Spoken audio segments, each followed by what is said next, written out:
So, Professor Snyder, welcome to the Global Media Forum. Thank you. My pleasure. Very glad to have a chance to speak to you. Very glad to have a chance to speak to Deutsche Welle and to all of you. So my job, as I understand it, is to explain what went wrong. I'm going to start from the premise that authoritarianism has to do with polarization and with myths, and that democracy has to do with pluralism and with facts. What I'd like to do in the few minutes we have together is not so much complain about this leader or that leader, but try to give a few underlying arguments about what has gone wrong. The question that I was asked was, what has gone wrong? So the first point that I would make is about history. It's always the case that new media cause tremendous disruptions. The media that we think of as calming and relaxing and democratic, like the book or like the newspaper, took decades or centuries to create. The printing press, when it was invented, led to 150 years of religious war. So the historical point is that new media take time to shape, and that we as humans have the ability and the right to shape them. The internet, in other words, doesn't have to be the way that it is now. It will take some other form, and that form depends upon us. The second point I want to make about what went wrong is the cognitive, the way we think about thinking. There's a very strong impulse, both on the left and on the right, to think that the truth will naturally make its way to the top. On the right, there's this kind of libertarian idea that there's a competition and the truth wins. On the left, there's this idea that we can feel our way to the truth. Both of those, unfortunately, are completely nonsense. If we want people to be able to work their way towards the truth, we have to treat it as a project. There's nothing natural about the truth. If we treat truth as a matter of laissez-faire, we just lose it. The third point I wanted to make is about equality. Equality and factuality are very deeply connected. Thinkers from George Orwell to Raymond Aron and many others have made the point that if there's too much inequality in society, there can't be a single communication. And you can push that point even further. If there's too much inequality in society, the way we talk about freedom of expression starts to warp. It ceases to make sense.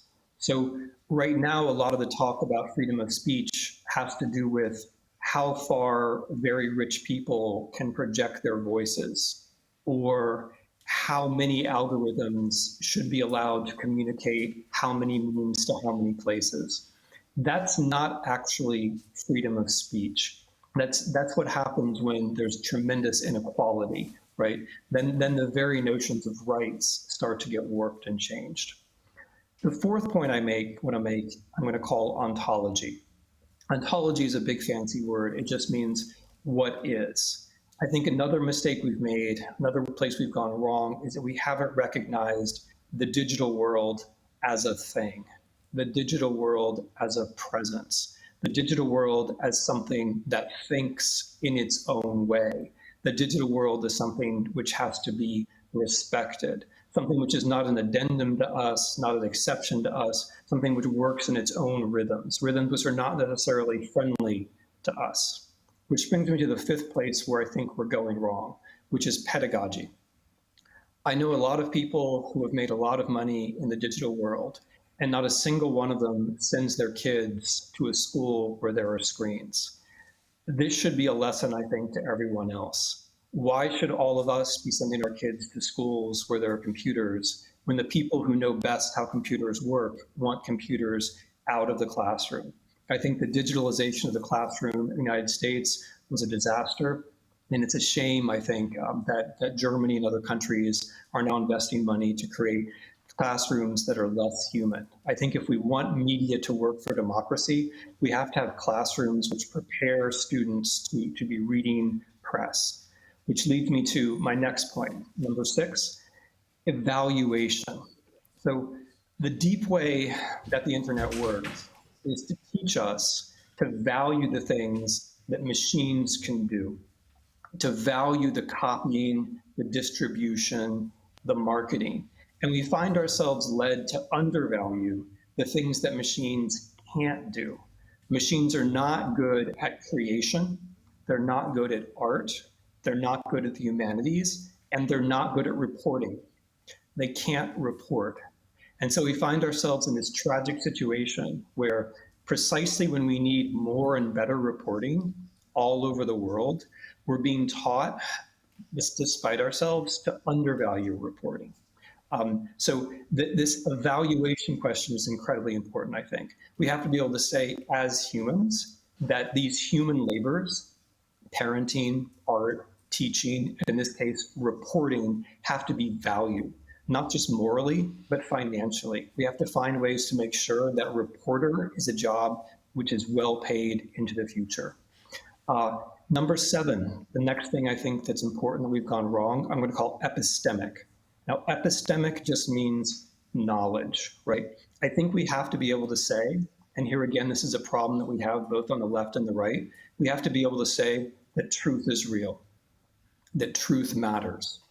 Truth is a horizon, it's a pursuit, it is the thing which is worth pursuing. If we don't have that ethical wind at our backs, if we're not willing to say we care about facts and truth, then we're going to have a hard time using media to keep democracy going. This is a lesson that's been very clear in the United States the last few years. Number 8 is the tangible, the things that you can touch. If media is going to work in the 20th century, it has to work locally. If there's going to be press, it has to be press that begins with people's lives when they're young. Everyone grows up in a place, and it's very important that in that place, there's a newspaper. There are local reporters who report on the little details of life. This is so extraordinarily important because if people don't have local newspapers, if they don't understand that reporters are people like them, then they distrust what they call the media their entire lives. If there's no connection to the local, then people immediately skip to the national or to the international or to the realm of conspiracy, right? And I say this again, I'm coming to you now as a kind of ambassador, from a news desert.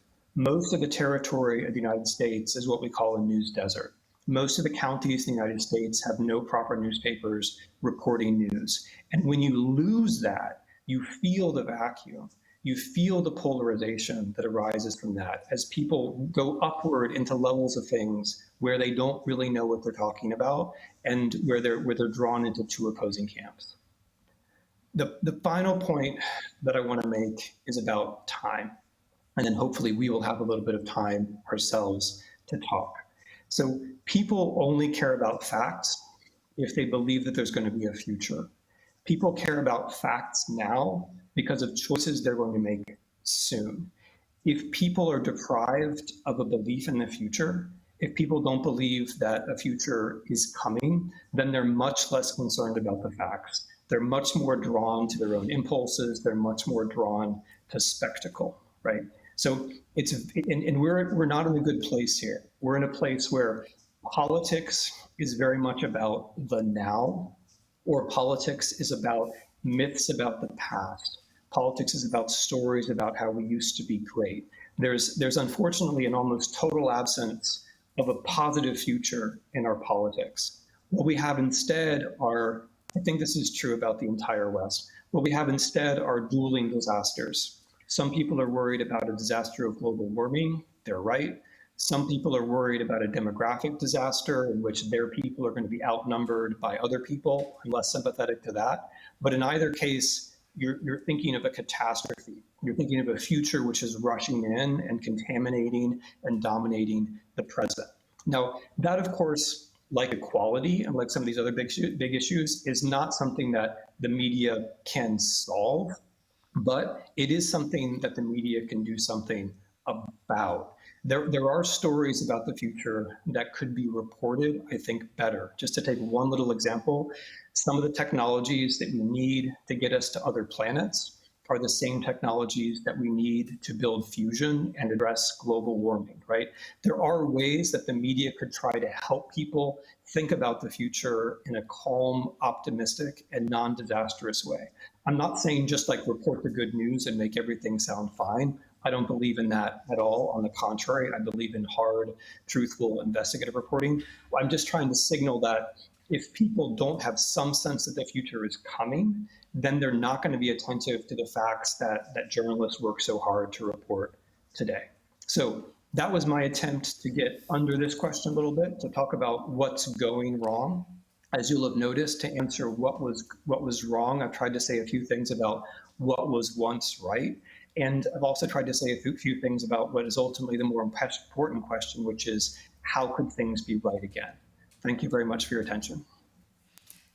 Thank you very much, Professor Snyder. So you have mentioned 9 points where you believe that things have gone wrong. Of course, we will not have time to delve into each one of them, but you've given us a lot to think about, and I want to touch on some of the issues that you have mentioned. You talked about things being tangible, about how important that is. And that really struck me, especially since we are here talking about disruption. We're celebrating innovation also in the media. And here is a person who is telling us, actually, we need to go back to traditional media, and that it is very important, especially for young people, for young children, to be able to read a newspaper, really like a paper and not a digital paper, or to surf the web looking for news articles. So how important is it, and why is it important for a person to have something in their hand to read about what is happening? Okay, so I mean, first of all, I think the word disruption probably has to be recycled at this point. I mean, at this point, the idea of a local newspaper is disruptive, right? The idea that we should all have iPhones and be on the internet, that's not disruptive. That's the status quo. That's conservative, right? I would even say it's reactionary. It's certainly not the future, it's the present. The idea that we have to have media which come close to our lives, which touch us where we live, that is actually something new. That's actually innovative. At least in the United States, that's basically gone. Thank you for the question. It's a beautiful question. The reason why it's important to have local media is that people have to grow up among media which feels like it's about their lives, right?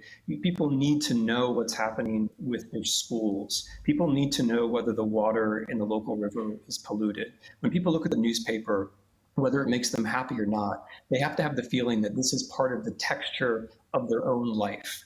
If they have that local reporting, then at some later point, they can start to believe in regional newspapers or national newspapers.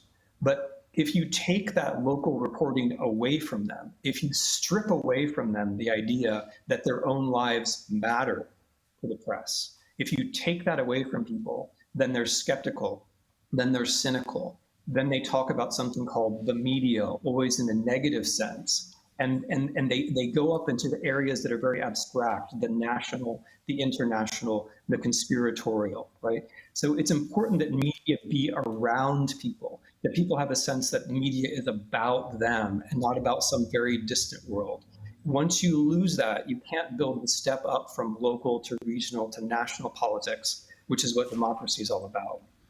The problem with local news is that many newspapers have been shut down because it just wasn't profitable anymore. So who is going to do the revival of these newspapers? Because investors will say, no, I'm not putting my money into that because people may not be interested in it or because it will not pay. Yeah, I mean, we're talking about democracy. And the argument for democracy is ultimately a human one and not a financial one. So if I say, well, democracy might be less profitable than totalitarianism, we shouldn't all be saying, okay, hooray, totalitarianism, right? I'm sure you would agree. So my point is that if we care about democracy, then we have to care about factuality. If we care about democracy and factuality, then we can give some thought about how we adjust the rules of the market so that certain things are a little bit more profitable than they are now.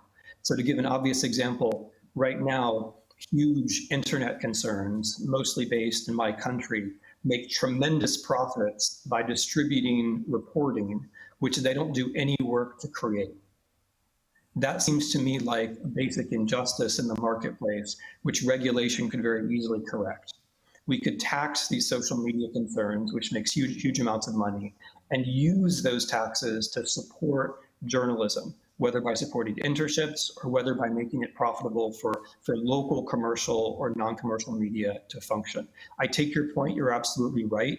Money has to be somehow shifted, but if we care about democracy, if we're going to assign democracy a value, then we have to be willing to do that.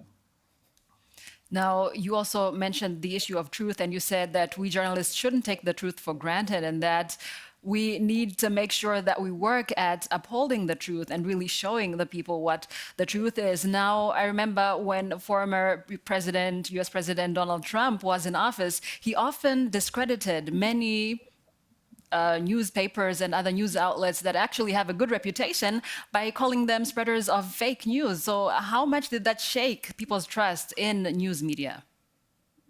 It was terrible. It was absolutely terrible. And this is what I was trying to say when I talked about evaluation. So I think reporters are the heroes of our time. I mean, I think we're living in a world where this, ironically, despite the ubiquity of what we call information, it's very hard to get to the basic home truths that people need in their lives. And it's the task of reporters to find the uncomfortable situations and explain them. What Mr. Trump did was not just call the New York Times and Washington Post fake news, he also called reporters the enemies of the people, which is a phrase, it's a quotation actually from Hitler, not surprisingly. So when leaders do that, they're appealing to the worst in the population.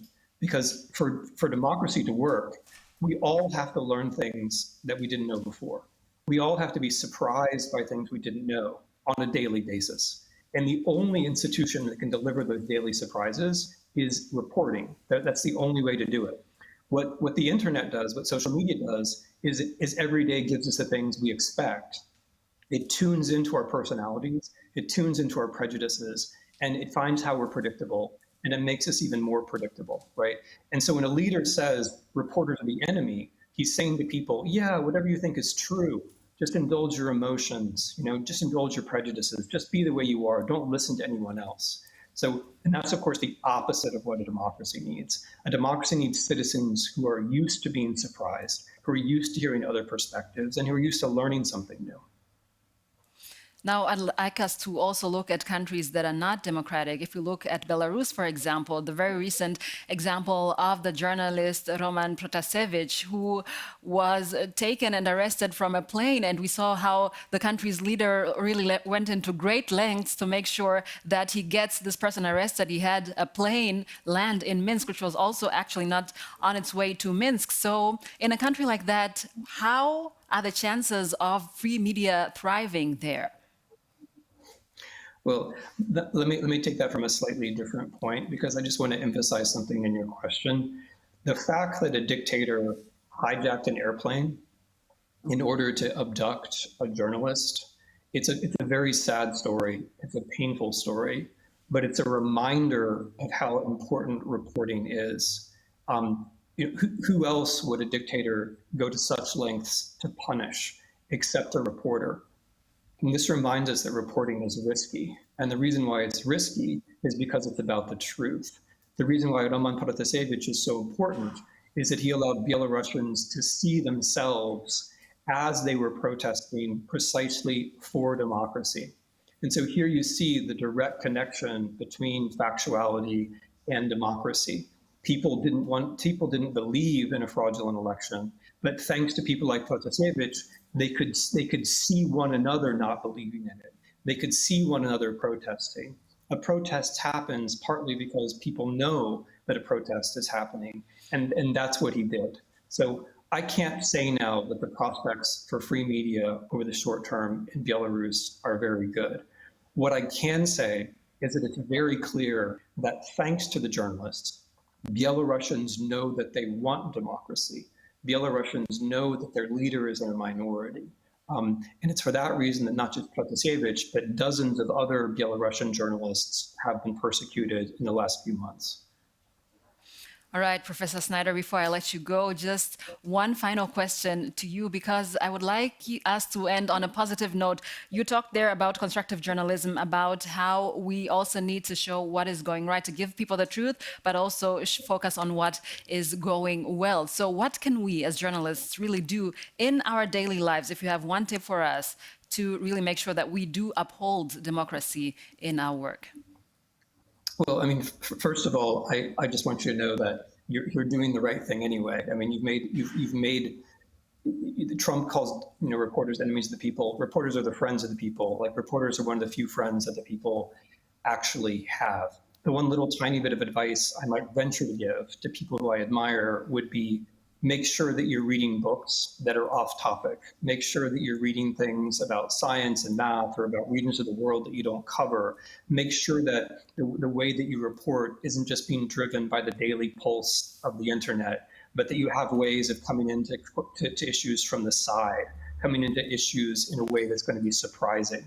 Because what's surprising is often not just what's true, but also but manages to get the attention of the reader. So that would be my one little bit of hopeful advice.